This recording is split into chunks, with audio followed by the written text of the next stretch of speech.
Making friends. It's an important part of childhood, but for neurodivergent children, forming social connections is often a struggle, one that can lead to loneliness and isolation.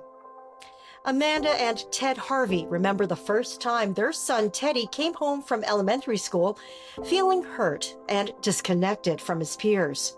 Teddy was a little bit upset. And so, I sort of stopped and said, "What's going on?" And Amanda said, Ted, do you want to tell your dad what you told me?" I forget what his exact words were, but it was something to the effect of, I just don't feel like I just feel different from everybody else. And I just don't feel like I am, I don't feel like I fit in.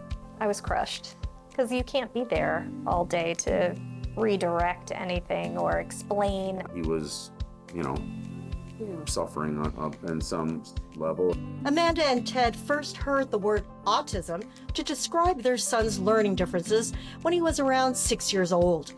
The official diagnosis came years later. Teddy, who is now 13, remembers trying to make friends in second grade and feeling rejected. He says his personality, which is affected by autism, was foreign to them. They had this thing at the school called the buddy bench that's in the playground where you sit on it and it says if you see someone sitting on it, you should ask if they want to play or something. It didn't work. You try making friends with people and they sort of shun you in some ways. Teddy says he spent a lot of time alone when he was younger, which worried his parents. That was probably our main concern and quite frankly still is to this day. Anytime we would have a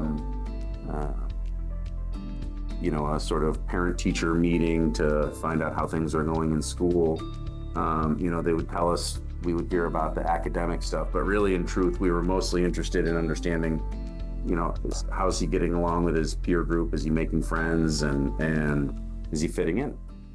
To help Teddy, Amanda and Ted enrolled him in social skills classes, found him a therapist, and eventually moved him to a private school. Even in pre-K, he was doing 3 hours at school and then 2 hours at a different school across town for kids with similar issues. When he was in elementary, we would also take him to an outside social skills class recommended by his doctor. Teddy says the classes helped and he's still taking them in school. One of the most important lessons he's learned. Let's say there's a lot of people who are working on something like a project and they need to focus, and then you come in and start talking about something really loud. That would be a moment where you'd want to read the room and see if people are interested in that or are not and have to focus. Amanda and Ted also started Teddy in activities to help him connect with other kids.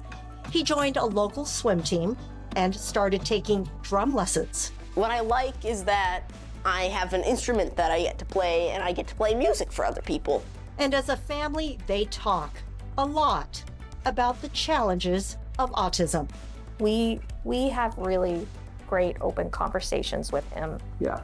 He doesn't have to feel shame or hide any way that he's feeling with us, and we have an open line of communication. That open line helped Teddy approach his parents about returning to the public middle school in his hometown. The request made Amanda and Ted nervous, but Teddy convinced them it was the right move at the right time. He was stuck on Beanie Babies, Toy Toys for a little while, and for a good chunk of time. And he loved them. And he said, remember when I would go up and, the boys would be playing football and I'd run out in the middle of the field and say, hey, do you guys like Toy Toys? And they would kind of look at him. He didn't pick up on that then. Yeah. He said, I can read the room now better. And Teddy was right.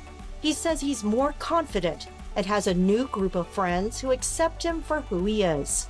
It feels healthier, in my opinion, to be part of a group, because you're actually doing stuff with friends and making connections and stuff. It makes me feel like a part of that and not like that outcast anymore.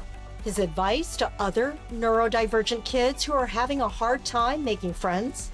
I'd say look for someone who you might have stuff in common with maybe try and strike up a conversation with them and bring up something that they like, ask them what they like, and see if you have something in common. For a world of difference, I'm Mabel Jong.